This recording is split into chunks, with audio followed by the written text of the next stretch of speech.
ফ্যাসিবাদের দোসরা দেশে বিদেশে ষড়যন্ত্র চালিয়ে যাচ্ছে বললেন উপদেষ্টারা। জামিন দেওয়ার ক্ষেত্রে সতর্ক থাকার পরামর্শ।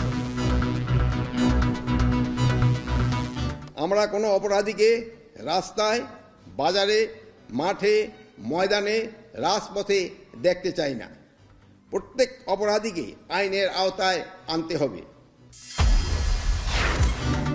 রাজনীতিতে সম্মানজনক অংশীদারিত্ব চায় ছোট শক্তি, ছাড় দিয়েও ক্ষমতার সমীকরণে ব্যস্ত বড় দল। নির্বাচনে যদি বিএনপি সংখ্যাগরিষ্ঠতা লাভ করে তাহলে আমরা অন্যান্য দলগুলোকে সাথে নিয়ে একটি জাতীয় সরকার আমরা গঠন করতে চাই। ডিসেম্বরে নির্বাচন ধরে এগুচ্ছে ইসি, ইউএনডিপি ও 17 দেশের প্রতিনিধির সঙ্গে বৈঠক। সেরা ভোট প্রত্যাশা উন্নয়ন সহযোগীদের। সাগররনী হত্যা তদন্তে বাধাদানকারীদের নাম আসবে টাস্ক ফোর্সের প্রতিবেদনে, জানালেন আইনজীবী। 13 বছর পর আশা দেখছে পরিবার সহকর্মীরা।